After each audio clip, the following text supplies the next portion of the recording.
Hello, I'm Alexandra Harrison of Supporting Child Caregivers, and I'd like to welcome you to the Supporting Child Caregivers video on using good discipline in the classroom. I'm especially glad to be talking about using good discipline in the classroom because I've so greatly valued my collaboration with teachers over the years of my career. And today I would like to focus on how to use reading nonverbal cues in providing good discipline.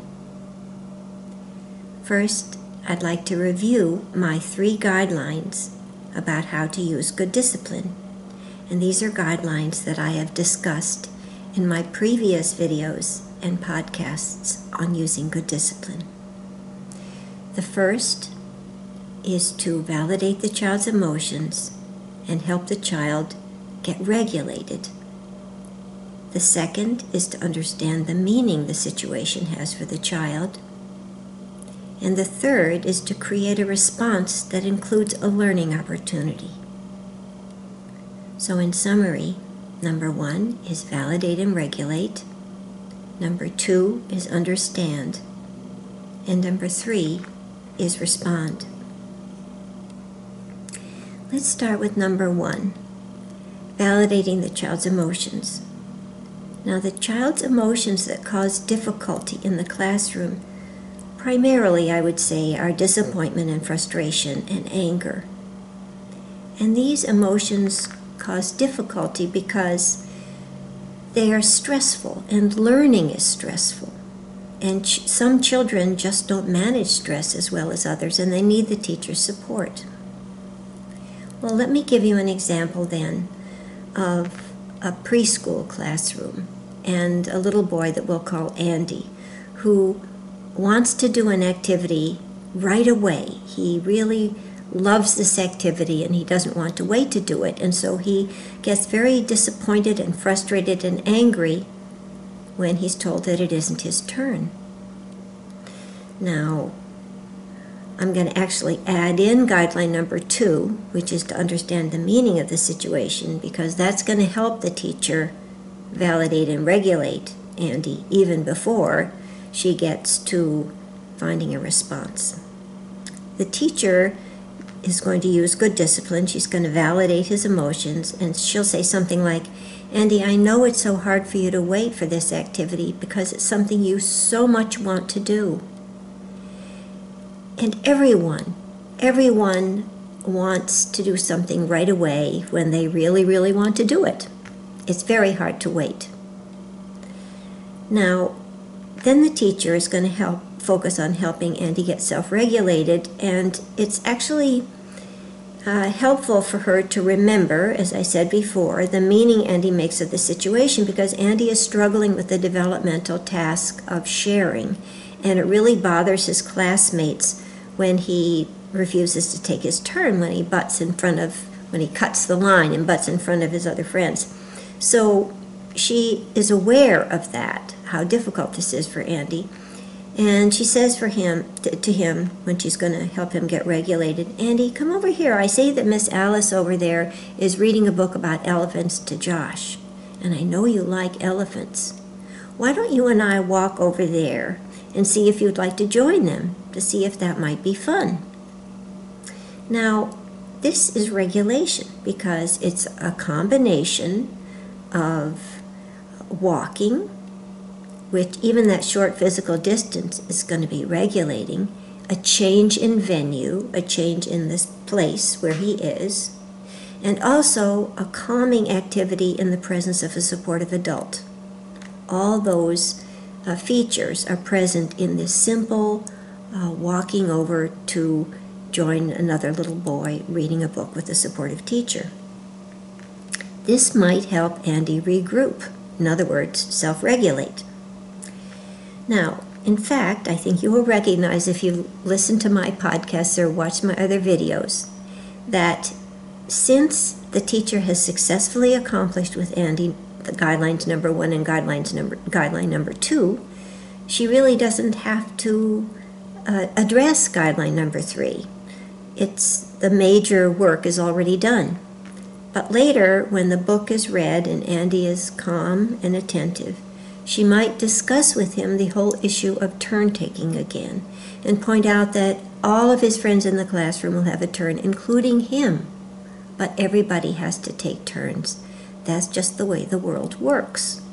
And when he's calm and attentive, and he knows that she understands his feelings, this might be a good learning opportunity for him. Okay. Now, let's talk about an older child. Sophie, we'll call her. Sophie's teacher notices that when Sophie is taking a quiz, she looks very upset. She has become tearful, she looks frustrated, she turns her head away, she taps her foot and kicks her leg, she grimaces, she turns her eyes away from her paper, and the teacher is thinking about what to do. So she goes up to her and she says, Sophie, she's going to validate her emotions, right? She says, I can see that you're disappointed. She doesn't say frustrated or angry because she knows Sophie, and she knows that Sophie doesn't tolerate acknowledging those emotions very well.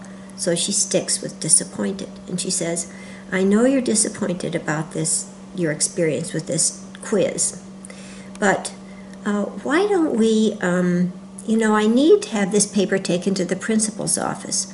Why don't you take this paper to the principal's office for me and come back and then resume your test? Well, this little break is the teacher's help in Sophie getting self-regulated. Because remember, it's changing the place, the venue.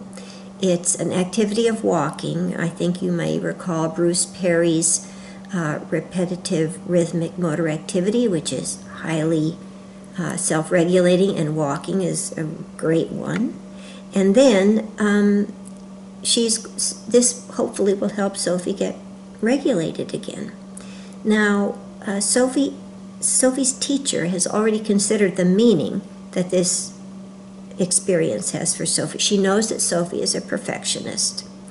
And she knows that Sophie gets very upset when she makes the slightest mistake.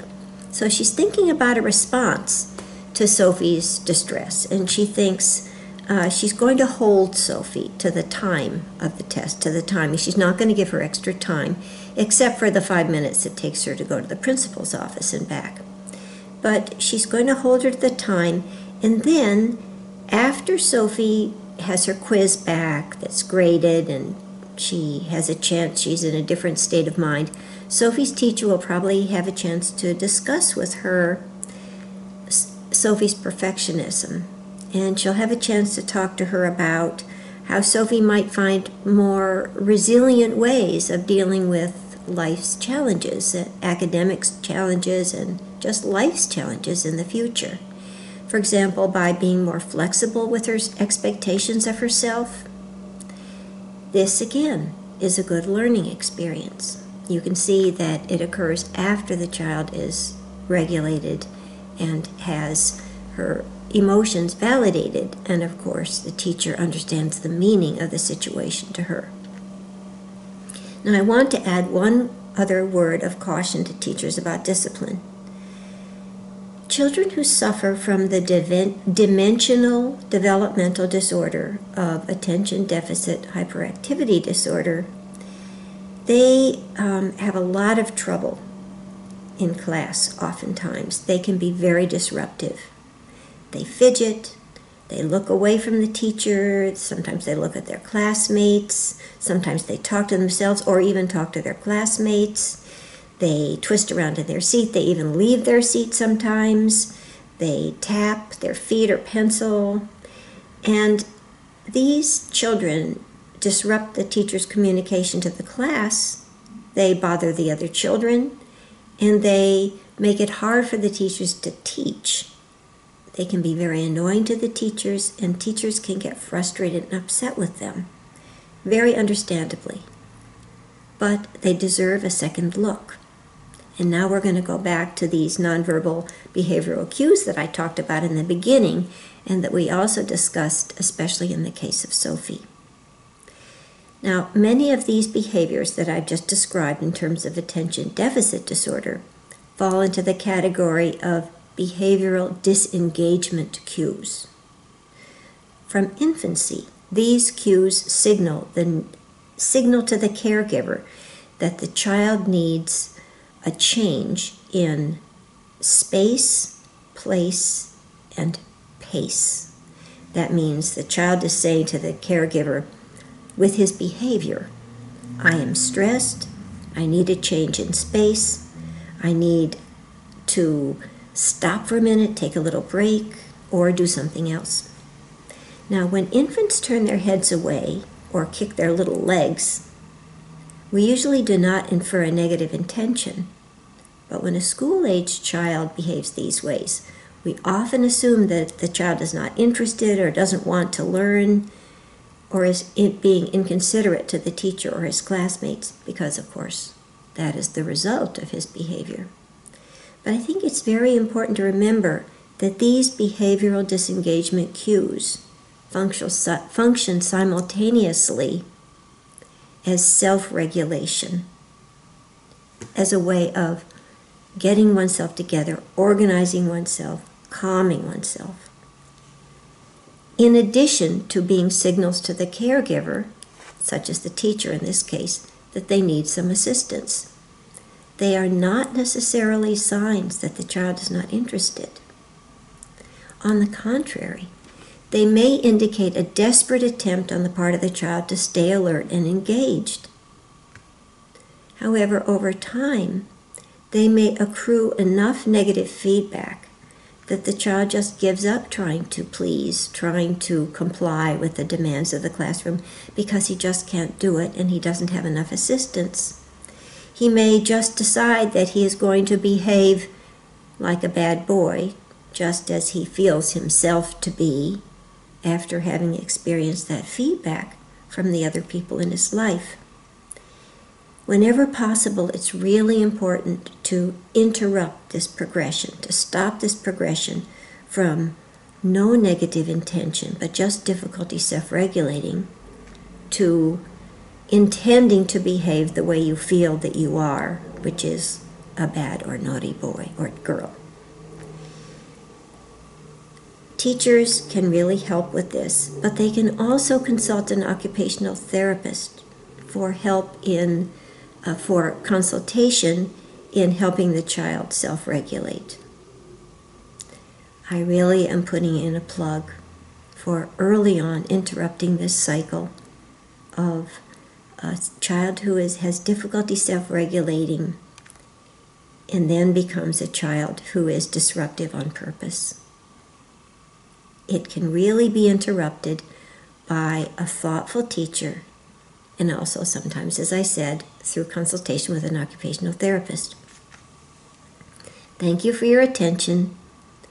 If you'd like to hear more about using good discipline in teaching, listen to the SCC podcast number 14 on good discipline in teaching.